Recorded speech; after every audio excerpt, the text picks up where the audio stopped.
Bueno, buenos días o buenas tardes ya. Muchas gracias, Paula, muchas gracias a la organización por invitarme al encuentro, a la clausura de este encuentro de jóvenes de Izquierda Unida. Aprovecho para decir que todos los que estamos aquí también somos jóvenes, es decir, porque me ha parecido entender que Sira y Tania hablaban de una generación distinta, cuando no, por lo menos yo no lo entiendo así. Especialmente porque hablo también de una juventud en términos ideológicos y no puramente biológicos. Tiene un agravante empezar en el último lugar, y es que me han quitado todo el discurso, porque comparto plenamente todos los elementos de las exposiciones de Carlos, Sira y Tania.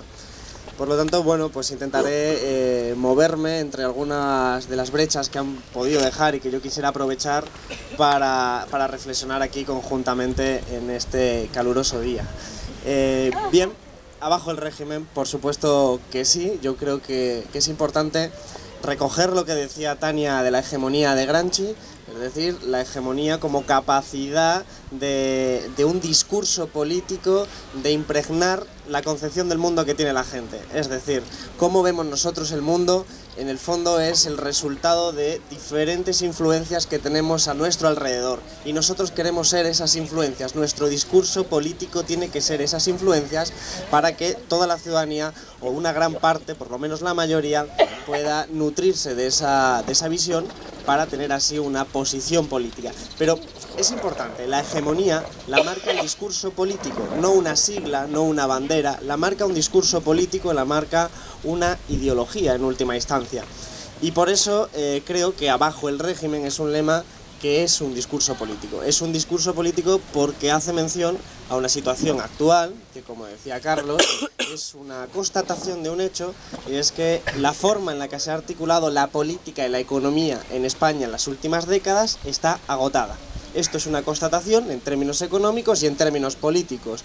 En términos económicos, con el desplome brutal del capitalismo español, con su incapacidad para encontrar un nuevo lugar en el mundo, pero también en términos políticos con un desplome del bipartidismo que encuesta tras encuesta va demostrando que hay nuevas fórmulas y sobre todo nuevas formas de entender la política, incluida la abstención, que es absolutamente la vencedora actualmente en todas las encuestas, cuestión que también tenemos que dejar para la reflexión. Pero claro, aquí donde nos situamos los que somos de izquierdas, pues en torno a la crisis económica parece muy sencillo, porque nosotros no nos identificamos con el capitalismo y por lo tanto es fácil renegar de las políticas económicas que nos han traído hasta esta crisis, es fácil renegar del sistema capitalista que permite 6 millones de desempleados, las fábricas paradas, las pequeñas y medianas empresas paradas, la gente sin poder trabajar, es decir, un sistema ineficiente desde todos los puntos de vista. Es fácil, pero el problema, y por eso creo que es importante señalarlo, sumándome a lo que han dicho los anteriores ponentes, es el lado político. El lado político quiere decir que es que se está haciendo una crítica a las instituciones del 78, y hay una parte de nuestra izquierda que todavía se ve heredera directa y defensora de esas mismas instituciones que están siendo criticadas. Entonces hay ahí un elemento, ese es un elemento que impide cortar el cordón umbilical que necesitamos cortar para poder acabar con el régimen y comenzar con una nueva fórmula de la sociedad. Por eso, a veces, hay determinados sectores de la izquierda que están ideológicamente despistados porque quieren avanzar, pero no quieren cortar con el régimen anterior, que es un régimen, además, históricamente determinado por la evolución de una dictadura. En todo caso, eso nos debería llevar a reflexión. Lo que hoy la gente está criticando, y especialmente con un perfil joven, es un perfil joven, y además también lo ha dicho Tania, por una cuestión fácil, materialmente comprobable, y es que las condiciones materiales de vida de la juventud son radicalmente distintas a las de las generaciones anteriores, en términos de empleo, de acceso al empleo, de acceso a la vivienda e incluso de propiedad. Cualquiera que visualice, que estudie las estadísticas de propiedad de vivienda, de propiedades inmobiliarias, de dinero, de riqueza en última instancia, se dará cuenta de que hay una ruptura entre diferentes generaciones, entre diferentes estratos de edad, que hacen que lógicamente aquel que tiene más propiedades o una forma más cómoda de vida vea la sociedad y la política de una forma diferente a una sociedad, a una generación desposeída de toda posibilidad de acceder al trabajo en condiciones dignas o de acceder a unos servicios fundamentales, como decía Carlos, como la sanidad o como la educación. es obvio que la radicalidad se va a encontrar en este sector, sin que evidentemente haya un dilema o haya una dicotomía irrenunciable.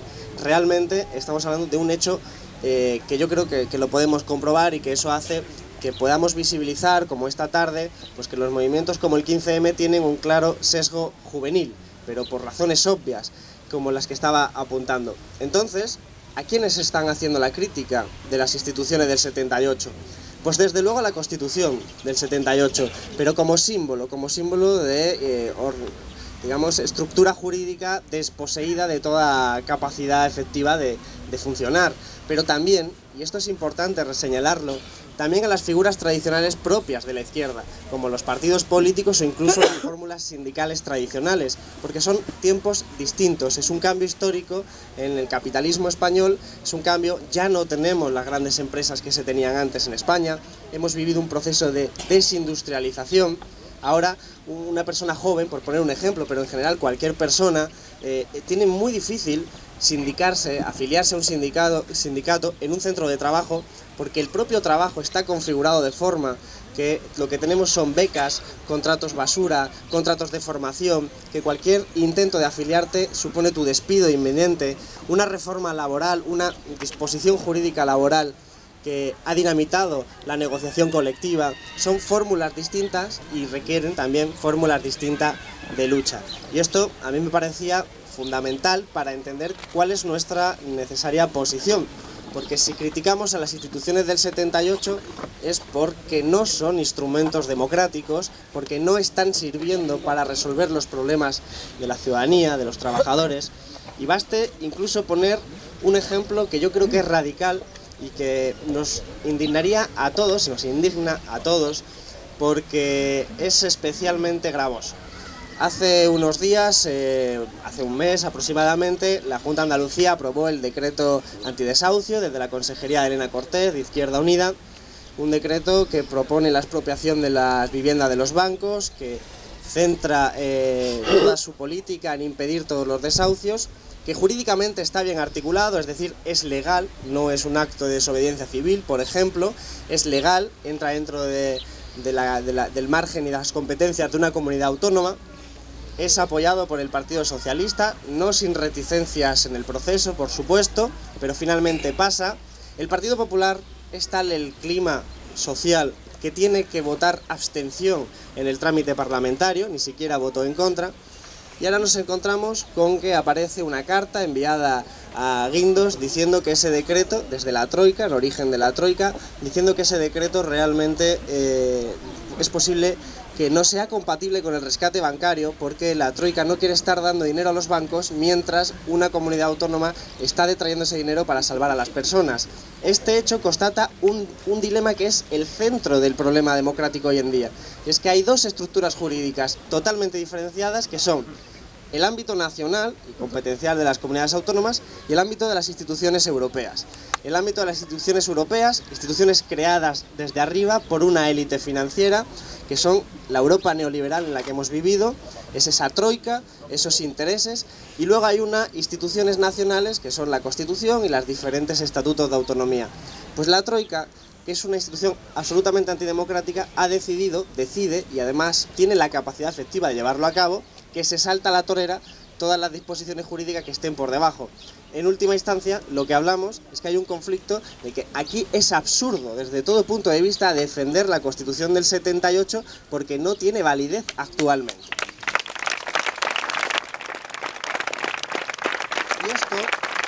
Y esto nos lleva a una derivación fácil, que yo creo que quedó muy en reflejo con los actos de agosto del año pasado.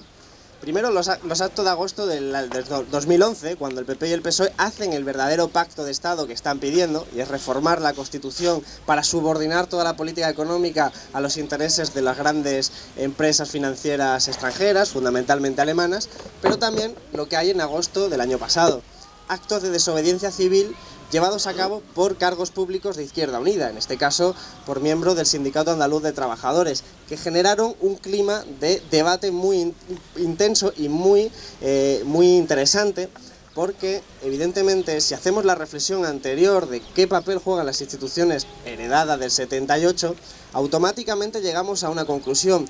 ¿Qué es lo que significa un acto de desobediencia civil? Pues no es ni otra cosa que hacer un acto de construir hegemonía. Me voy a explicar.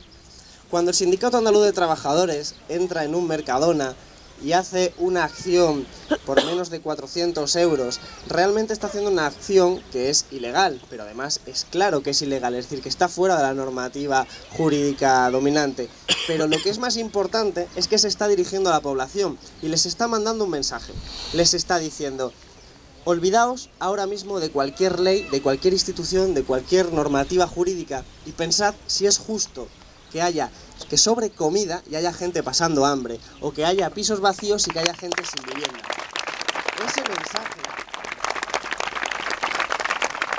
Ese mensaje construye hegemonía, ese mensaje llega y permite realmente compaginar el trabajo institucional con el trabajo en la calle. Yo tuve oportunidad de debatir con Tania, entre otras personas, en la Complutense hace unos meses, en un debate que era la lucha en el Parlamento o en la calle.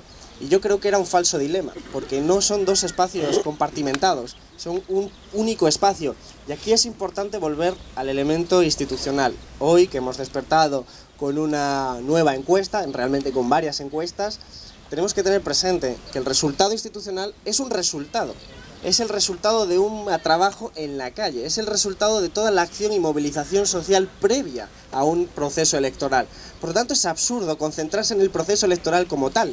Lo verdadero importante es construir en la calle, construir la hegemonía, convencer a la gente de que hay un proyecto político que merece la pena y que puede tener una traslación en las instituciones. Ese es el verdadero trabajo de Izquierda Unida. Ese es el verdadero trabajo que tenemos todos nosotros. Por eso, también tenemos que hacer autocrítica y no se puede estar siempre pensando en las elecciones.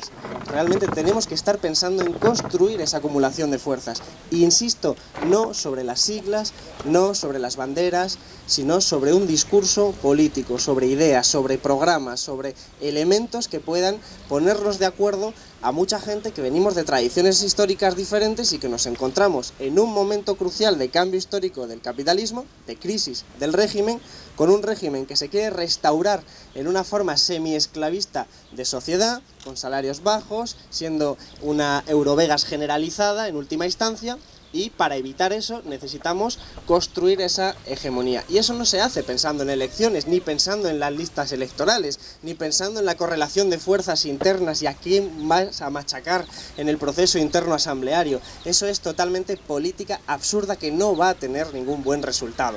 Y eso es en realidad algo que yo creo que tenemos que tener muy presente a la hora de construir. De hecho, no creo que sea tampoco casualidad de que Jóvenes de Izquierda Unida haya estado siempre a la vanguardia, en un sentido literal del término, en la conformación de un discurso político, en la generación de nuevos conceptos. Hay una izquierda en la periferia de Izquierda Unida, dentro de Izquierda Unida, construyendo un discurso que va interiorizando. Porque estos son como esporas que están en el aire, que se van soltando en cualquier programa de televisión al que vamos.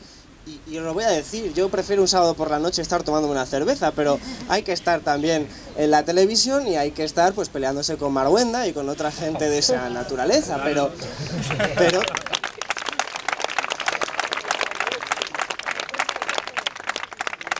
eso permite que llegue a la gente. Y lo decía justo hace un rato, decía, a mí me paran por la calle y me dicen: tú eres diputado porque te viene el gran debate. ¡Ojo! ¡Ojo! Es importante, pero es comprensible. ¿Cómo me va a conocer viéndome en el Parlamento? Pues ¿quién ve el Parlamento? Vamos a preguntar a la gente. Entonces, vamos a ser claros, hay que construir, y hay que construir hegemonía, hay que construir ese discurso político.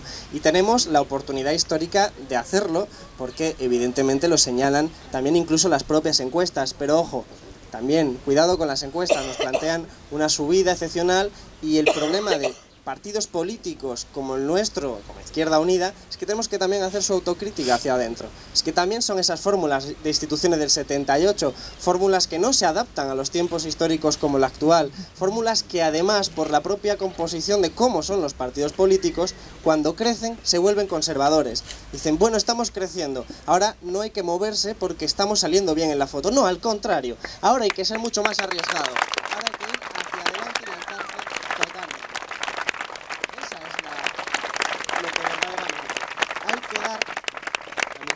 ese salto cualitativo, es el momento de dar ese salto cualitativo, de conseguir que seamos, como Izquierda Unida, como organización, como personas de izquierdas, que seamos el dispositivo que encienda la conexión de toda la gente para poder derribar este sistema y construir un sistema político alternativo, un sistema económico alternativo, partiendo de una premisa fundamental.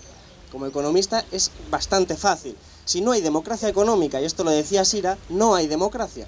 Porque si no hay democracia económica, el gobierno y el poder son cosas distintas, votamos al gobierno, no votamos al poder. Y si no votamos al poder, el poder será quien determine lo que decidimos nosotros. Y sería como estar obsesionado mirando solo al gobierno cuando el poder está riéndose en la cara. Y esto a veces, creo que fue Carlos Taibo quien decía que para eso que es gobernar a botín directamente sin intermediarios, porque en última instancia, cuando una persona como Zapatero, a la que no tengo estima política ninguna, como es comprensible, reconoce que tiene que pedirle por favor a Botín que le haga la política económica porque él no tiene instrumentos para hacerla, para llevarla a cabo, significa que estamos votando a alguien que carece de instrumentos, que no votamos a Zapatero obviamente, pero que estamos votando en un espacio que está trampeado, que ya tiene sus propias trampas porque no hay democracia económica y porque no tenemos la gestión de los recursos. Por eso hay que democratizar la economía, sin miedo alguno a decir lo que significa eso en términos claros, nacionalizar las grandes empresas y los grandes sectores productivos.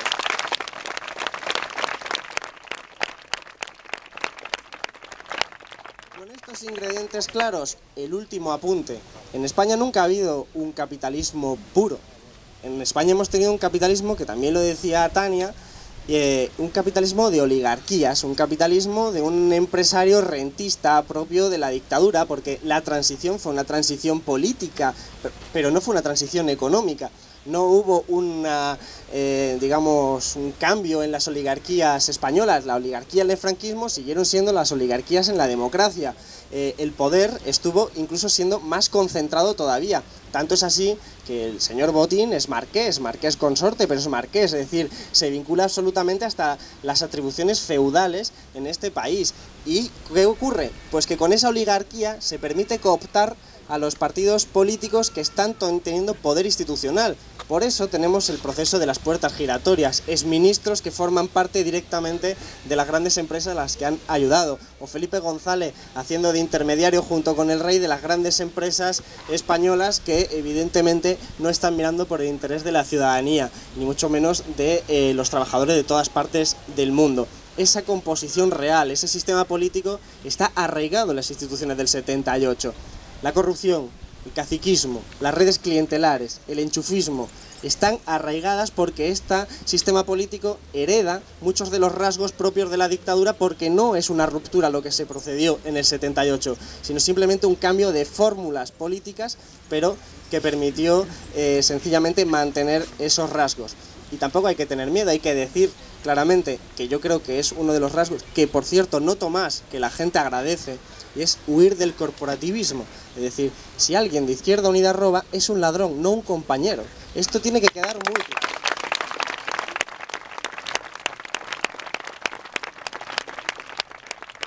Y lo mismo se puede decir para el que hace cualquier acto de corrupción, de clientelismo, de enchufismo, porque, insisto, lo importante no es la sigla. Y además aquí hay veces que viene alguien y te dice, no, eso no debería ser así, es la sigla, la bandera. Eso es liturgia. Eso es liturgia y eso corresponde a otra tradición que no es la mía. La mía es la del comunismo y la mía es, como militante del Partido Comunista, la de recordar que la revolución del 17 se hizo con el lema paz, pan y trabajo, y no con una obvia imagen.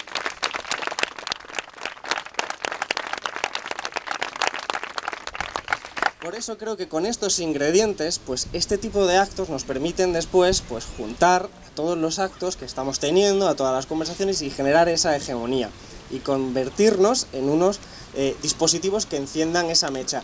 Porque yo creo que esto también lo ha dicho Carlos, las condiciones objetivas son de insurrección generalizada. Esto es fácil de entender. Yo vengo de Málaga, provincia, donde el paro juvenil está por encima del 70%, donde el paro en general está al 40%, donde cada día van a una asociación benéfica 2.500 personas a pedir un bocadillo. Son condiciones de insurrección generalizada. Lo que falta es organización. Lo que falta es capacidad de organizar a toda esa gente víctima del mismo proceso de destrucción del régimen, de caída del régimen y de la crisis capitalista, organizarlas en pos de una alternativa. Y ese trabajo se hace en el ámbito también de las ideas y en el ámbito de la acción cotidiana en términos políticos. Y por eso, pues esta tarde nos veremos también en la manifestación de uno de esos movimientos que ha permitido repolitizar a la ciudadanía. Y yo reconozco que casi se me saltan las lágrimas cuando entro en un bar y veo a gente hablar del Banco Central Europeo. No me lo puedo creer, porque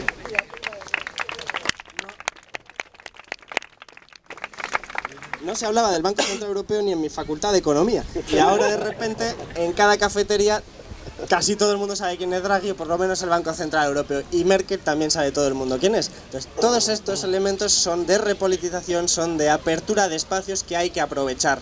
Pero hay que aprovechar con valentía, no con una actitud conservadora, con valentía. Porque si no, evidentemente está el riesgo de ese populismo que también indicaba Carlos, de esa visión tecnocrática que también puede abrirse camino, de intentar resignar a la ciudadanía con la represión que apuntaba Tania y Sira.